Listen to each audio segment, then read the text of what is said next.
ఆంధ్రప్రదేశ్లో పెట్టుబడుల ఆకర్షణ లక్ష్యంగా ముందుకు సాగుతున్న కూటమి ప్రభుత్వానికి తొలి భారీ విజయం దక్కింది. పునరుద్ధరణ ఇంధన రంగంలోనే దేశంలో అగ్రగామిగా ఉన్న రెన్యూ సంస్థ రాష్ట్రంలో 82,000 కోట్ల భారీ పెట్టుబడి పెట్టేందుకు ముందుకొచ్చింది. 5 ఏళ్ల క్రితం రాష్ట్రం నుంచి నిష్క్రమించిన ఈ సంస్థ తిరిగి రానుండటం పారిశ్రామిక వర్గాల్లో కొత్త ఉత్సాహాన్ని నింపింది. ఈ కీలక విషయాన్ని రాష్ట్ర ఐటీ మానవ వనరుల శాఖ మంత్రి నారా లోకేష్ తన ట్విట్టర్ ఖాతా ద్వారా అధికారికంగా ప్రకటించారు. ఏపీలో పెట్టుబడులపై మరింత సమాచారం మా స్పెషల్ కరెస్పాండెంట్ రాజేష్ అందిస్తారు. గుడ్ మార్నింగ్ రాజేష్, చెప్పండి.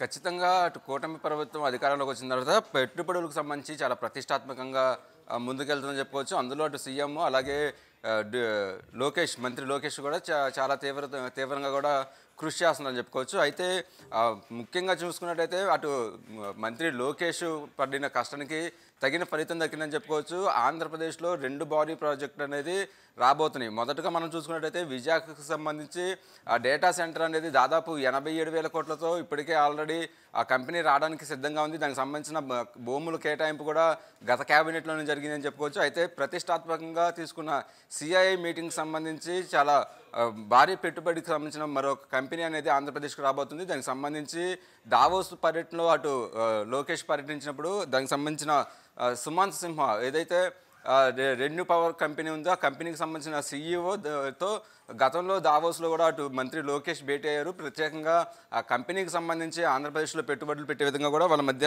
చర్చలు జరిగినాయని చెప్పుకోవచ్చు. దానికి సంబంధించి నిన్న మంత్రి లోకేష్ కూడా ఒక ట్వీట్ చేశారు. ఆంధ్రప్రదేశ్లో పెను తుఫానుతో మరో భారీ ప్రాజెక్ట్ రాబోతుందంటూ కూడా నిన్న ట్వీట్ చేసిన లోకేష్ ఇవాళ దానికి సంబంధించిన పూర్తి వివరాలు కూడా కొద్దిసేపటి క్రితం చెప్పారని చెప్పుకోవచ్చు. ఎందుకంటే 2019కి ముందు ఇది ఆంధ్రప్రదేశ్లో పెట్టుబడులు పెట్టే విధంగా ఉంది. దాదాపు 777 మెగా వాట్లతో కూడా ఇది పెట్టుబడి పెట్టింది. అయితే ఇది పూర్తిగా జగన్మోహన్ రెడ్డి ప్రభుత్వం వచ్చిన తర్వాత అప్పుడు టీడీపీకి దానికంటే ముందు గతంలో ఉన్న టీడీపీకి సంబంధించిన కంపెనీలకు సంబంధించిన పీపీఏలు రద్దు చేయడం, పూర్తిగా అప్పుడు రెన్యూ పవర్ కంపెనీ కూడా పూర్తిగా పెట్టుబడి పెట్టడం ఆగిపోయిందని చెప్పుకోవచ్చు. మరోసారి దాదాపు 5 ఏళ్ల తర్వాత ఆంధ్రప్రదేశ్కు పెట్టుబడి పెట్టే విధంగా కూడా మరోసారి రెన్యూ పవర్ కంపెనీ అనేది ఆంధ్రప్రదేశ్లో వస్తుంది. ఈసారి మాత్రం భారీ స్థాయిలో పెట్టుబడి పెడుతుంది. దాదాపు 87,000 కోట్ల వరకు కూడా పెట్టుబడి పెట్టడానికి అంగీకరించినట్టుగా తెలుస్తుంది. దానికి సంబంధించిన సిఐఐ మీటింగ్లో కూడా దానికి సంబంధించి పూర్తిగా అటు అగ్రిమెంట్లు కూడా జరగబోతున్నాయి అంటూ కూడా కొద్దిసేపటి క్రితం అటు లోకేష్ కూడా ట్వీట్ చేశాడు. ప్రధానంగా ఈ కంపెనీకి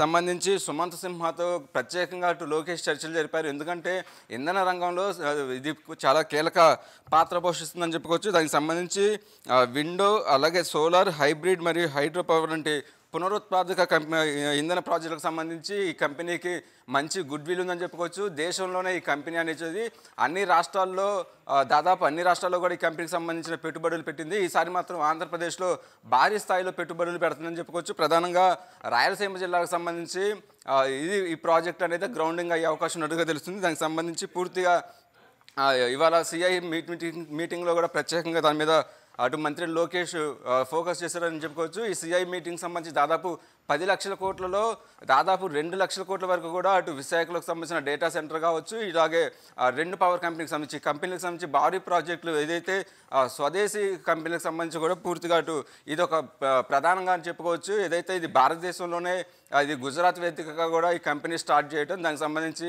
అన్ని రాష్ట్రాల్లో పెట్టుబడులు పెట్టడం అనేది ప్రధానంగా ఆంధ్రప్రదేశ్లో భారీ స్థాయిలో పెట్టుబడులు పెట్టడం, దానివల్ల ఉద్యోగ ఉపాధి అవకాశాలకు సంబంధించి కూడా ఆంధ్రప్రదేశ్కి ఒక కీలక పరిణామం అని చెప్పుకోవచ్చు. ఎందుకంటే ముఖ్యంగా రాయలసీమ జిల్లాలో 2014 తర్వాత ఇప్పుడు టీడీపీ అధికారంకి వచ్చిన తర్వాత ఇది ప్రధానంగా రాయలసీమ జిల్లా అనంతపురంలో కూడా ఇప్పుడు కంపెనీ స్టార్ట్ చేసిన పరిస్థితి అయితే ఉంది. పూర్తిగా అటు రాయలసీమ జిల్లాకు సంబంధించి అభివృద్ధిలో మాత్రం ఈ కంపెనీ కీలక పాత్ర పోషిస్తుందని చెప్పుకోవచ్చు. అంటే కూటమి ప్రభుత్వం అధికారంలోకి వచ్చిన తర్వాత పూర్తిగా అటు ప్రాంతాల వారీగా కూడా అభివృద్ధి మీద ఫోకస్ చేశారు. ఇప్పుడు వైజాగ్ సంబంధించి డేటా సెంటర్ అక్కడ ఫోకస్ పెట్టగా ఈ రెన్యూ పవర్ కంపెనీకి సంబంధించి 82,000 కోట్లతో అటు రాయలసీమ జిల్లాలో పెడితే అటు పూర్తిగా ప్రాంతాల వారీగా అభివృద్ధి చెందే అవకాశం ఉన్నట్టు తెలుస్తుంది. దానికి సంబంధించి మంత్రి లోకేష్ అనేది చాలా కీలక పాత్ర పోషిస్తున్నారు. పెట్టుబడులకు సంబంధించి విదేశీ కంపెనీలు కావచ్చు, స్వదేశీ కంపెనీలు కూడా ఆంధ్రప్రదేశ్లో పూర్తిగా పెట్టుబడులు పెట్టడంలో లోకేష్ కీలక పాత్ర పోషించారు. దావోస్ పర్యటనలో ఈ కీలక పరిణామం జరిగింది. జరిగింది. అక్కడ పూర్తిగా అగ్రిమెంట్ చర్చలు జరిగిన తర్వాత ఈ సిఐ మీటింగ్లో అయితే పూర్తిగా గ్రౌండింగ్ అయ్యే విధంగా కూడా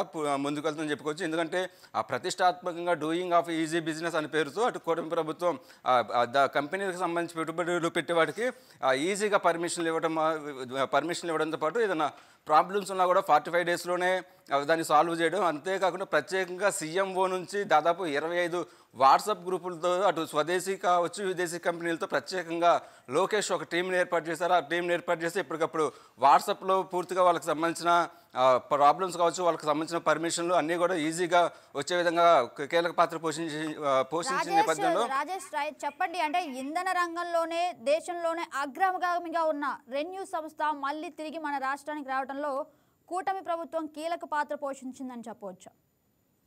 ఎస్, ఖచ్చితంగా చెప్పుకోవచ్చు. ఎందుకంటే ఇంధన రంగానికి సంబంధించి పునరుత్పత్తికి సంబంధించి చాలా కీలక పాత్ర పోషిస్తుందని చెప్పుకోవచ్చు. దాదాపు 777 మెగావాట్ల సామర్థ్యంతో ఇది గతంలో ఇక్కడ గ్రౌండింగ్ అయిన పరిస్థితి అయితే ఉంది. ఇప్పుడు భారీ స్థాయిలో మరోసారి పెట్టుబడులు పెట్టడానికి వచ్చింది. ఎందుకంటే పూర్తిగా అటు కూటమి ప్రభుత్వం అనేది ఇది పెట్టుబడులకు సంబంధించిన విషయంలో మాత్రం చాలా కీలక పాత్ర పోషించారు. అందులో అటు మంత్రి లోకేష్ కూడా కొంత కీ రోల్ పోషించారని చెప్పుకోవచ్చు. ఎందుకంటే ప్రత్యేకంగా దాదాపు ఆయన 12 దేశాల్లో విజిట్ చేసి ఆ 12 దేశాలకు సంబంధించిన విదేశీ కంపెనీలు కావచ్చు, స్వదేశీ కంపెనీలతో, ఎందుకంటే అటు గ్రీన్ ఎనర్జీ కంపెనీలకు సంబంధించి కావచ్చు, పూర్తిగా అటు డేటా కంపెనీ వైజాగ్లో ఏర్పాటు చేసిన డేటా కంపెనీకి సంబంధించిన కంపెనీ. ఎందుకంటే అది ఒక వేరే దేశంలో అంత భారీ స్థాయి పెట్టుబడి పెట్టడం అనేది కూడా ఒక కీలక పరిణామం అని చెప్పుకోవచ్చు.